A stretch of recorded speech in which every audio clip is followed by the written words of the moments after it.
Do you think these scenes are worthy of wise politics? This is the consequence of a wild democracy.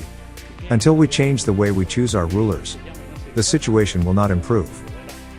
Politicians are accused of selfishness and betraying the common good, while power, money and corruption dominate politics.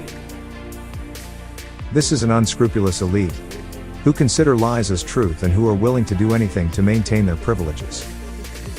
If there are miseries in society, of people without asylum, without homes, without clothes, hunger, violence, wars, injustices of all kinds, it means that the society in which we live is poorly organized, and will not be able to function. People are fed up with their governments and make revolution. But these small revolutions do nothing, but replace the current governments with new governments. And the new ones will be the same, because power is always bad. The state should serve the population, and not vice versa. But can those who govern know how to predict? Absolutely not. Because governing is predicting. Those who govern us have not foreseen anything, therefore, they are incapable of governing. If they had governed well, we would live in a world of prosperity. The reality is that we are not represented by wisdom, but by bad business. All evil on earth happens because of politicians. Why are those who govern us incompetent? Because they were elected democratically. Total democracy does not take into account the intelligence of the voters. Consequently, the vote of an intelligent person, for example like Einstein, has the same weight as one who is less prepared, thus leading to a sort of dictatorship of ignorance, given that there are more less educated people than geniuses like Einstein. You just have to look around to see the effects of this situation. Wild democracy often results in a mediocrity, as people of average intelligence are the majority. Our freedoms are being suppressed as we progressively descend into tyranny. Why? And above all, what will happen next? We shouldn't have trusted politicians in the first place. Since their inception, our representative democracies have provided only the illusion of popular sovereignty. In reality, politicians are selected and controlled by financial elites to serve their interests. People are led as one drives a donkey, with a carrot and a stick. That is, with greed and fear. The greater their fear, the stronger their submission. The elites understand that all they have to do to govern the people, with their consent, is to present them with a fear or threat of danger and thus appear as guarantors of security. They have been extremely successful in manipulating people, following them and carrying out their orders. We fought their wars, made their revolutions, elected their governments, joined their political parties, paid their taxes, obeyed their laws, unaware that we were pursuing their interests.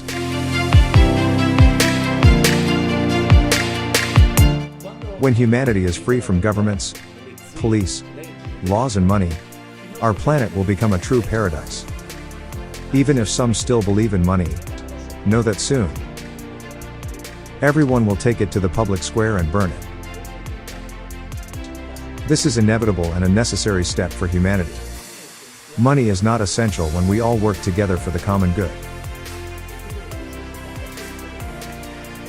The future of society is without money. An evolved society does not use money, since money is only a poison administered by governments. We don't need money. We don't need weapons. We need peace and love. What would be the ideal governance solution? Geniocracy, which proposes to put individuals with above-average intelligence in power through selective democracy, regardless of their academic training. Because there may be geniuses among farmers, workers, or engineers. People with superior intelligence, present in all social categories, must guide humanity to guarantee the future of our species.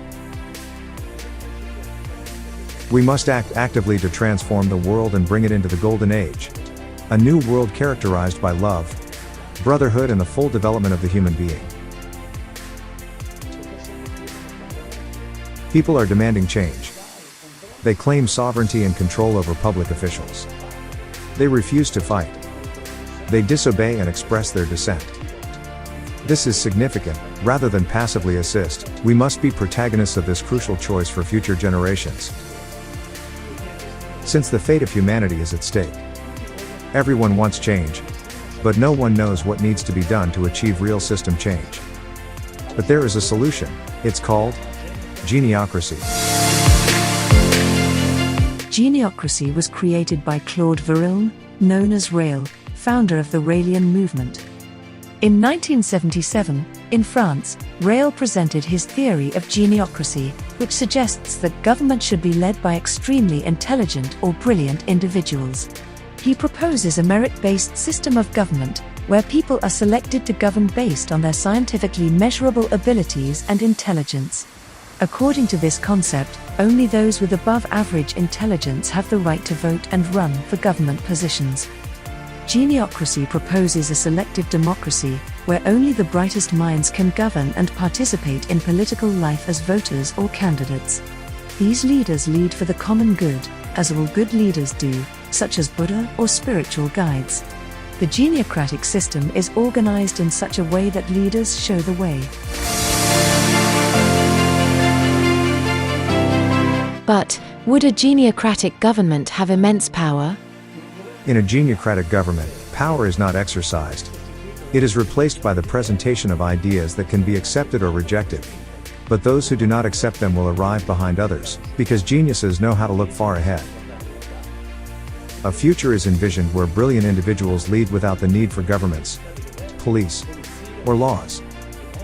Furthermore, there will be the natural disappearance of money, and cooperation will be a foundation of humanity. Only the geniocracy, that is, a group of intelligent individuals, can bring about a true revolution by destroying every form of government based on power. Because power destroys freedom, creates violence, poverty, and hunger. How have men been governed since they existed? First we had the wildlings, who dominated due to their physical strength. Then came the rich, who controlled many wildlings in their service. Subsequently we had politicians who trapped democratic peoples in their hopes and then regularly betrayed them by not keeping the promises they had made. Then we had the military, who found success in nationally organizing brutality. I would like to remind you that Hitler was democratically elected, and this would be enough to understand the risk to which we subject ourselves in supporting wild democracy. The man we have never seen in power is the genius, capable of moving humanity forward. However, geniuses have often seen their inventions used for violent ends by less intelligent individuals. All this needs to change. To do this, we must eliminate current elections and votes, which are unsuitable for human evolution. Each individual is a cell of a large organism called humanity. The foot cell does not decide whether the hand should take an object, but the brain decides what is useful. So the foot cell benefits from the hand's action without having to vote. Voting is only effective when there is an equal level of knowledge and intelligence.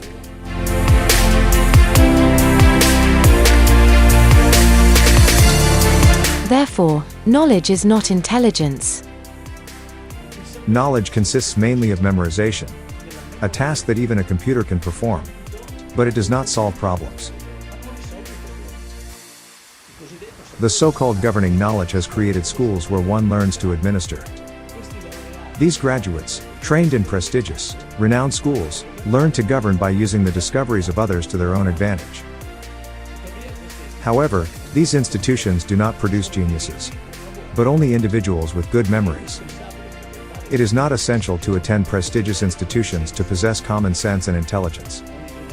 Each generation brings with it inventors that those in power can exploit to threaten the survival of the human species, rather than for the common good. People are dissatisfied with their governments, which are leading countries adrift. This cannot continue. When you see that many get rich through corruption and influence, and the laws do not protect us, because these individuals are above the law. When you see that corruption is rewarded and honesty becomes an act of self-sacrifice, you can say without fear of contradiction that your society is doomed. The worst form of absurdity is to accept the world as it is, and not strive for a world that should be. And what is the solution? In the contemporary world, greed for profit is hindering our future progress. There needs to be a government similar to the human brain, capable of predicting and making important decisions for our future, rather than reacting to the wishes of the majority who are not aware of anything. Universal suffrage and polls are unsuitable for governing, as they reflect the instinctive and immediate choices of the majority. Only geniocracy, that is, a selective democracy based on ingenious wisdom, can lead humanity towards a golden era. Today it is more necessary than ever to question the paradigms, the dominant values to promote positive change and respect human rights, which currently no one respects. We cannot allow mediocre people to choose their own leaders. It is irresponsible. There is only one future for humanity: a unified world, without money, without an army, without politicians. And then, this planet can be a paradise, where everyone can travel anywhere without a passport, without a visa, and finally, respecting human rights. We have to make it. There is no other way. The time has come to make full use of the most important resource we have available: geniuses. Only ingenious politics can save humanity.